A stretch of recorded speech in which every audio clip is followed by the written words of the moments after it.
La mujer en la Grecia antigua y la injusticia epistémica entre el silencio y la reivindicación. Introducción. El estudio de la mujer en la Grecia antigua revela una tensión fundamental entre su exclusión social y su presencia significativa en la cultura, la literatura y el pensamiento. Este video tiene como objetivo analizar el papel de la mujer en ese contexto, evidenciar la injusticia epistémica que ha invisibilizado sus aportaciones históricas y al mismo tiempo recuperar aquellas voces y representaciones que reconocen su inteligencia. Aunque la estructura patriarcal limitó el acceso de las mujeres a la educación formal en ciudades como Atenas, existieron espacios filosóficos alternativos donde sí participaron activamente. Tal es el caso de las escuelas pitagóricas, donde mujeres como Teano formaban parte de comunidades intelectuales, las escuelas cínicas en las que figuras como Hiparquía desafiaron las normas sociales y las escuelas epicúreas que admitían mujeres en sus comunidades filosóficas bajo principios de igualdad en la búsqueda de la felicidad. Asimismo, la tradición filosófica posterior ofrece ejemplos fundamentales para comprender la continuidad de esta presencia femenina en el pensamiento, como Hipatia de Alejandría, destacada filósofa y matemática, y Macrina la Joven, figura clave del pensamiento cristiano antiguo. Estas presencias evidencian que pese al silenciamiento histórico, las mujeres no solo participaron, sino que contribuyeron activamente a la construcción del conocimiento. A partir de fuentes filosóficas históricas y literarias como Aristóteles, Platón, Homero y Safo, se busca demostrar que aunque la estructura patriarcal limitó a las mujeres, existieron discursos, escuelas y figuras que desafiaron esa subordinación. Así, el análisis permitirá comprender no solo las condiciones de exclusión, sino también las formas de resistencia femenina en la antigüedad. La Grecia antigua estuvo estructurada bajo un sistema profundamente patriarcal que determinaba el lugar de la mujer en la sociedad. En ciudades como Atenas, las mujeres eran excluidas de la vida política, de la educación formal y de la participación pública. Desde temprana edad, las niñas eran preparadas para el matrimonio, lo que reforzaba una relación de subordinación no solo por género, sino también por edad e inexperiencia. Sin embargo, esta exclusión no fue absoluta. Paralelamente al sistema dominante, existieron espacios filosóficos donde las mujeres sí podían participar activamente. En la tradición pitagórica, por ejemplo, las mujeres no solo eran admitidas, sino que formaban parte de una comunidad basada en la disciplina, la armonía y el conocimiento. Este hecho rompe con la idea de una exclusión total y muestra que ciertas corrientes filosóficas reconocían la capacidad intelectual femenina. Del mismo modo, las escuelas cínicas ofrecieron un modelo radical de ruptura con las normas sociales. Figuras como Hiparquía vivieron de acuerdo con principios que rechazaban las convenciones de género, desafiando la división tradicional entre lo público y lo privado. En estas escuelas, la vida filosófica implicaba una crítica práctica a las estructuras sociales, incluyendo las jerarquías de género. Por su parte, las escuelas epicúreas representaron uno de los espacios más incluyentes del mundo antiguo, al permitir la participación de mujeres y esclavos en igualdad dentro de la comunidad filosófica. Para Epicuro, la filosofía era un camino hacia la felicidad, la ataraxia, accesible a todos los seres humanos, lo cual implicaba una ruptura significativa con la exclusión educativa predominante. Sin embargo, la exclusión de las mujeres no siempre fue solo material, sino también simbólica. La historia misma ha sido narrada desde una perspectiva que invisibiliza sus aportaciones, fenómeno que hoy se reconoce como injusticia epistémica. Esta forma de injusticia consiste en negar credibilidad, autoridad o visibilidad a ciertos sujetos en la construcción del conocimiento. Como lo hemos visto en clases, sí había mujeres, pero la injusticia epistémica nos quita de alguna manera a las mujeres en la historia, es decir, por la forma en que se cuenta. Esta invisibilización no implica ausencia, sino una distorsión en la transmisión histórica.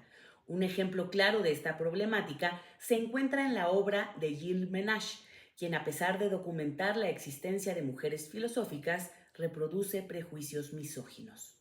Asombra que haya habido tantas filósofas pitagóricas, siendo que los pitagóricos guardaban silencio durante 5 años y siendo que la mayoría de las mujeres son habladoras y apenas pueden guardar un secreto. Este fragmento evidencia cómo incluso los intentos de rescatar la presencia femenina han sido atravesados por prejuicios que deslegitiman sus capacidades. Desde el punto de vista filosófico, la postura de Aristóteles refuerza esta estructura jerárquica. En el libro 1 de la Política sostiene que la mujer posee una facultad deliberativa inferior y subordinada al varón. Afirma que la organización del hogar es naturalmente jerárquica, donde el hombre gobierna a la mujer, a los hijos y a los esclavos. Aristóteles no niega completamente la racionalidad de la mujer, pero la limita estructuralmente. Su razón existe, pero está destinada a obedecer. Desde una perspectiva contemporánea, esta postura puede considerarse claramente sexista, aunque debe entenderse dentro de su contexto histórico, donde dichas ideas eran ampliamente aceptadas. En contraste, Platón ofrece una visión más compleja. En el libro 5 de la República, plantea una idea radical para su tiempo. Las mujeres poseen las mismas capacidades naturales que los hombres y por tanto pueden desempeñar las mismas funciones en la polis si reciben la misma educación. Su afirmación es contundente. No hay ninguna ocupación propia del gobierno de la ciudad que pertenezca al hombre por ser hombre ni a la mujer por ser mujer. Esta propuesta rompe con el pensamiento tradicional al cuestionar que las diferencias entre hombres y mujeres sean naturales. Platón sugiere que muchas de estas diferencias son producto de la educación y las costumbres. Sin embargo, su planteamiento no puede considerarse feminista en sentido moderno, ya que no busca la emancipación femenina, sino la eficiencia del estado ideal. Más allá de la filosofía, la literatura griega ofrece representaciones femeninas que permiten matizar esta visión de subordinación. Dos figuras destacan particularmente, Safo de Lesbos y Penélope en la Odisea. Safo ocupa un lugar excepcional en la historia de la literatura occidental como precursora de la poesía lírica. Su obra expresa emociones, experiencias y sensibilidades femeninas desde una voz propia, lo que representa una forma de resistencia frente al silenciamiento, como señala Gabriel Said. Platón la admiraba tanto, la décima musa, y en el siglo XX se volvió una bandera feminista.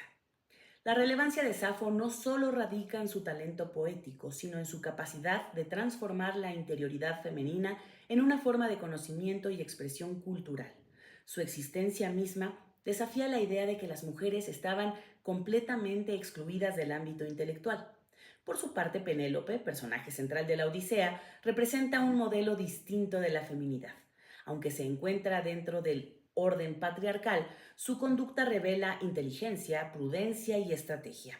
Durante la ausencia de Odiseo, Penélope sostiene el reino de Ítaca y enfrenta a los pretendientes mediante una estrategia brillante: tejer de día y destejer de noche el sudario de Laertes. Este acto no es pasividad, sino resistencia activa.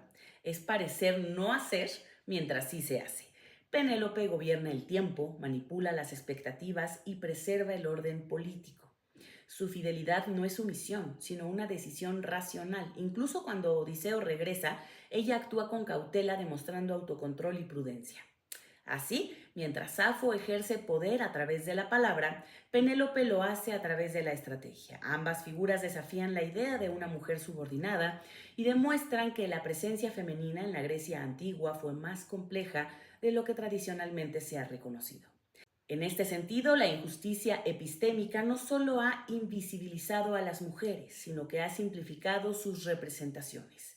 La recuperación de figuras como Safo y Penélope permite reconstruir una historia más justa, en la que la mujer aparece no como una figura secundaria, sino como protagonista de su propia experiencia.